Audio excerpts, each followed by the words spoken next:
All right, as we mentioned, President Obama this afternoon again defended the tax cut compromise he made with congressional Republicans, calling it a good deal for the American people. The plan to extend the Bush-era tax cuts for another 2 years faces resistance, though, from within the president's own party. It also extends unemployment benefits for the long-term jobless, something Democrats do want. Diane Swonk joins us now. She is chief economist for Mesirow Financial Holdings and a former member of the Federal Reserve Board of Governors. The Wall Street Journal has called her also one of the most accurate economic forecasters, and we agree. Diane, thanks so much for joining us. Pleasure to have you on the program. Let me ask you first what you think of the agreement that the president, at least, has made here, the compromise, as they're calling it. Is it good for the economy going forward? Well, it certainly is better for 2011 than the absence of an agreement. The fact that the tax cuts could have expired, although I didn't originally support the 2003 tax cuts in their entirety, I do think that at this stage of the game, it's just too risky to not extend them. And then there's that added payroll tax cut, which could actually give a little extra growth to the economy. So what we did was we cut down on the headwinds as we move into 2011 and made it much more easy for the economy to reaccelerate. Of course, you have to remember, we've lowered the hurdle so low, it's not so hard to clear those hurdles anymore. All right, so Diane, how good does it get? We talked with Nariman Baravish. He's been very accurate in terms of his 2010 forecast. He's talking about 3.5% growth by the end of the year, but you're more aggressive on that.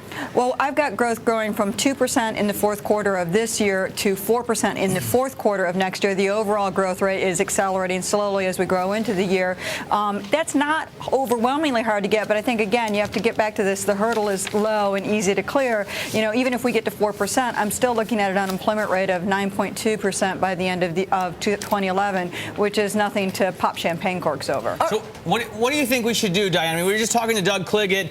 He seems to be looking for more austerity. He wants the market to have more trust in the government, and other people are calling, obviously, Paul Krugman, for example, for more stimulus. I mean, which way do you go? Well, actually, I think you don't have to go one way or the other. In the near term, we do need more stimulus, but in the context of a longer-term 5 to 10-year budget phase-in austerity program, where we do change corporate tax rates, we do change the tax code for personal tax rates, and we also change the spending.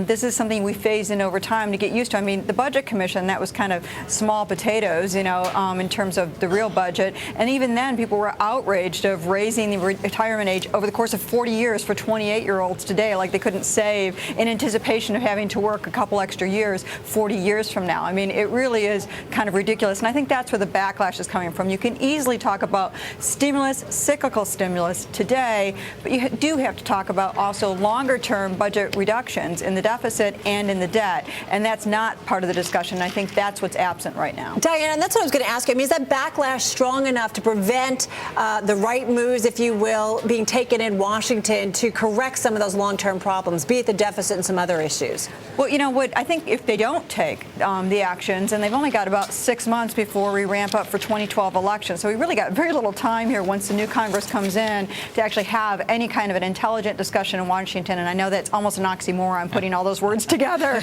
but at this stage of the game, I really do worry about it. And I think, you know, one of the reasons you saw the Treasury market back up, the yield on Treasuries 10 years go up 21, 22 basis points today, is because of this concern that will stimulate today. That's okay. It's good news. The market took it as good news initially, but it's not okay if it's not in the context of a longer-term plan. And there is no longer-term plan to rein in the deficit. And this is something that is no longer, you know, a 20, 30-year problem. It's a 5 to 10-year problem, and it could become a 1 to 2 year problem if markets lose their confidence in the U.S. ability to rein in those deficits over the longer haul. Well, Diane, what about employment? I mean, the president saying that jobs are his main focus here. It struck me then as interesting that the payroll tax cut only goes on the employee side and not on the employer side. In other words, employers hiring somebody is not getting any cheaper, although the employee who makes $40,000 gets another extra $800 to spend.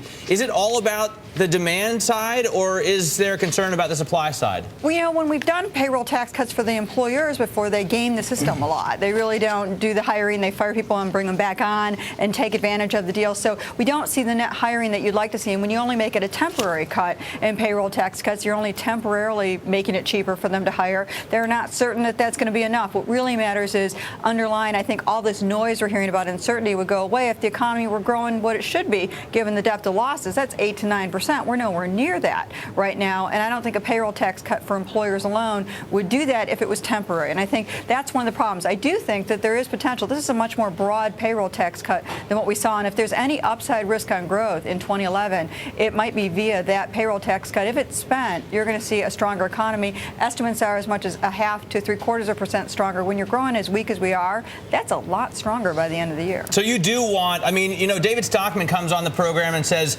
he doesn't want us to just extend more credit from Uncle Sam's credit card to the American people so they can go out and buy more stuff at Home Depot and Best Buy. This is David Stockman saying that, not me. Other economists would agree that we need to create jobs rather than just giving people money to pass out.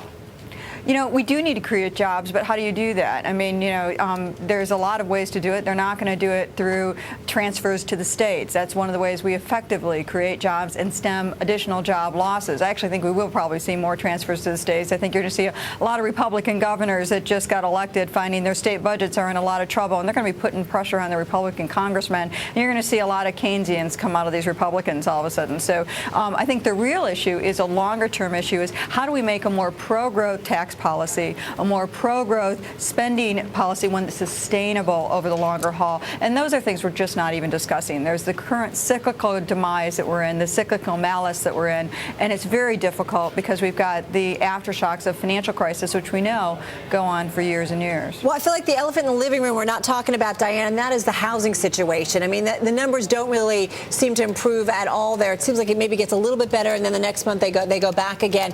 That's been very key in terms of the wealth effect. I mean, so many Americans, their wealth is tied into their housing, now their lack of wealth. So where are you on housing? Well, you know, the housing market issue is one of the key issues because it's one of the reasons why I don't have a stronger forecast, and some people who do have more robust forecasts for next year are more bullish on housing than I am. I'm not overwhelmingly bullish on housing because I think we've still got some big headwinds on the housing market. And in fact, if you look at, you know, we had 2.3 million houses we were building a year, and we had a peak of, we had lost over 2 million jobs in construction, and we've not replaced them.